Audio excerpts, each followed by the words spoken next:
Assalamualaikum warahmatullahi wabarakatuh. Ayat-ayat Al-Quran turun berdasarkan latar belakang peristiwa tertentu. Hal-hal yang melatar belakangi peristiwa turunnya ayat Al-Quran disebut dengan asbabun nuzul. Surah An-Nisa yang terdiri dari 176 ayat yang berarti wanita merupakan surah keempat dalam Al-Quran. Nama surah ini An-Nisa karena banyak membicarakan tentang wanita di dalamnya. Surah An-Nisa juga merupakan surat yang paling banyak membahas hukum seputar wanita. Berdasarkan tempat turunnya, surah An-Nisa tergolong dalam surah Madaniyah karena diturunkan setelah Rasulullah SAW hijrah ke Madinah. Aisyah radhiyallahu an mengatakan Allah Subhanahu wa taala menurunkan surat ini setelah Rasulullah serumah dengannya di Madinah. Demikian pula di dalam surah An-Nisa ini ada satu ayat, yaitu ayat 136 yang menjadi panduan bagaimana seharusnya orang beriman dan menjelaskan siapa orang yang tersesat. Berikut kita simak dulu bacaan dan terjemahan dari surah An-Nisa ayat 136. Bismillahirrahmanirrahim. Ya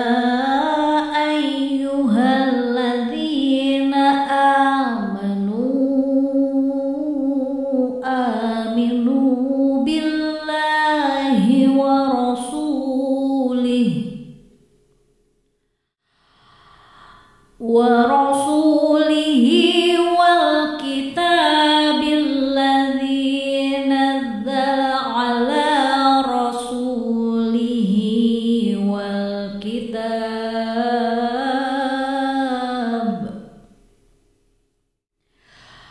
والكتاب الذي أنزل من قبل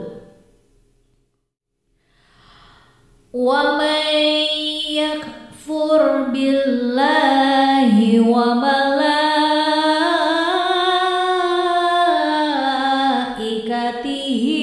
وكتبه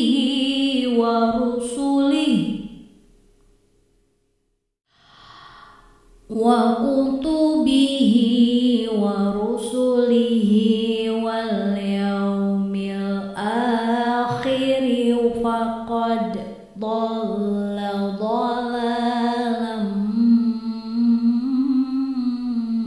بعيدا.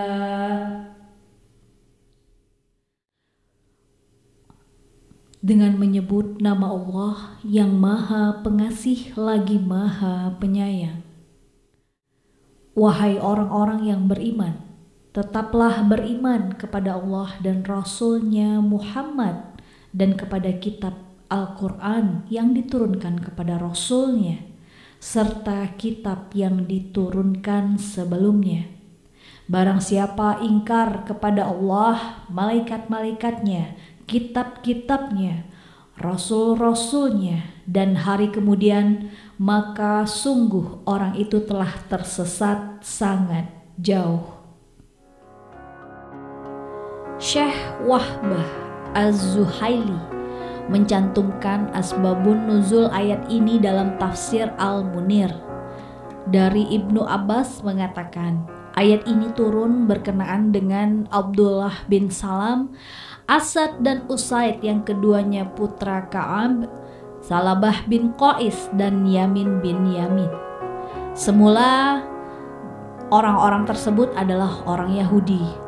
Mereka menemui Rasulullah SAW untuk menyatakan keimanannya. Mereka bilang begini, kami beriman kepada Anda, kepada kitab Anda, kepada Musa, kepada Taurat, dan kepada Uzair. Namun kitab-kitab dan rasul-rasul selain itu tidak kami imani."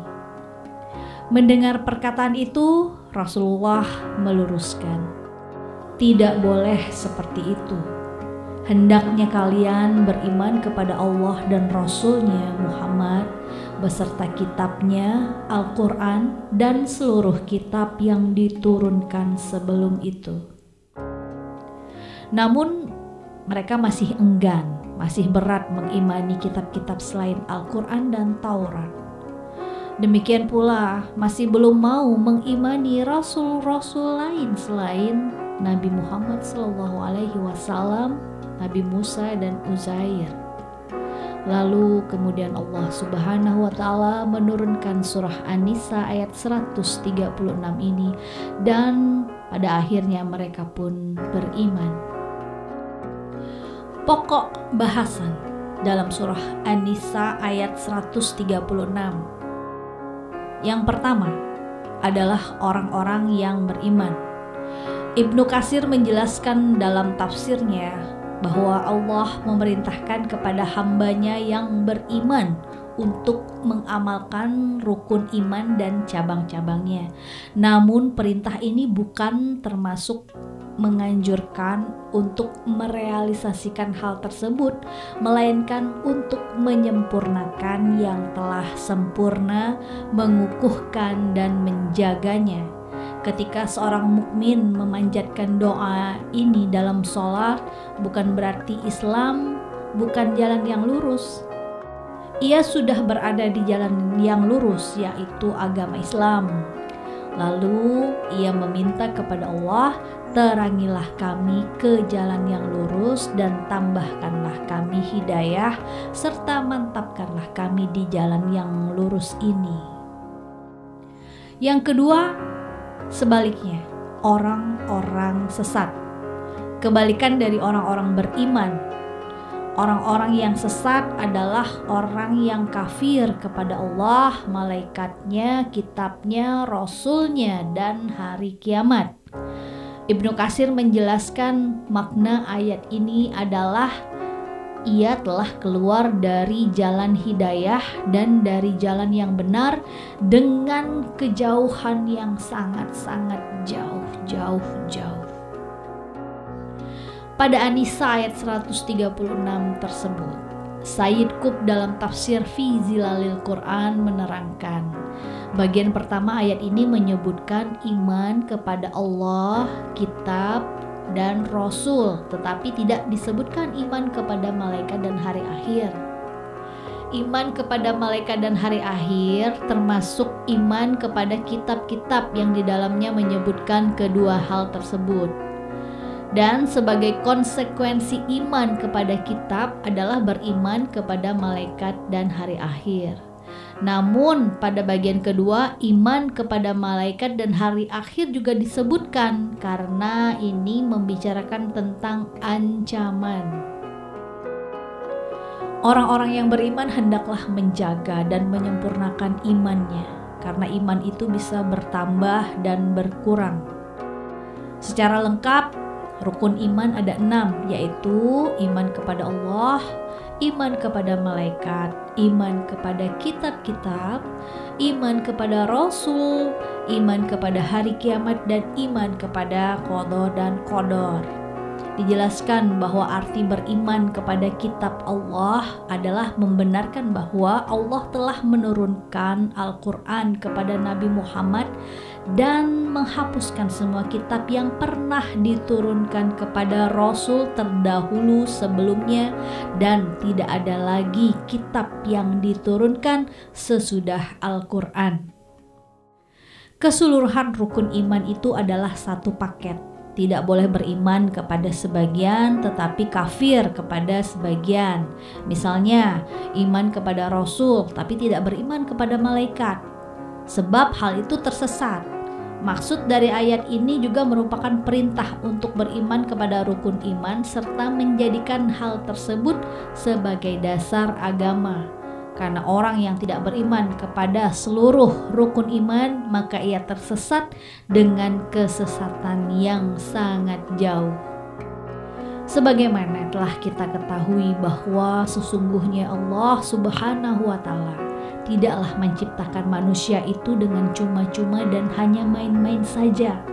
Namun ternyata akan ada saatnya nanti setelah kehidupan di dunia ini telah selesai, karena usia makhluk semuanya terbatas, tidak ada yang abadi, maka setelah meninggalkan kehidupan dunia yang fana ini, nantinya akan ada hari perhitungan. Sejauh ini Allah telah membekali kita dengan tuntunan firman-firman-Nya yang terkandung dalam kitab suci Al-Quran. Dan di dalam Al-Quran semua perintah dan larangannya telah ditulis dengan jelas sebagai pelengkap dari kitab-kitab yang diturunkan sebelumnya untuk dilaksanakan oleh orang-orang yang beriman, dengan tujuan agar tidak tersesat dalam kehidupan di dunia. Itulah cara terbaik yang dapat menyelamatkan kita dari azab yang menyakitkan dan membawa kita menuju kebahagiaan abadi. Surah An-Nisa ayat 136, menyimpan hikmah dan ajaran kaum muslim. Semoga bahasan kali ini dapat menambah keimanan kita, dan semoga juga kita dapat berjumpa kembali dalam bahasan selanjutnya. Amin ya rabbal alamin. Wassalamualaikum warahmatullahi wabarakatuh.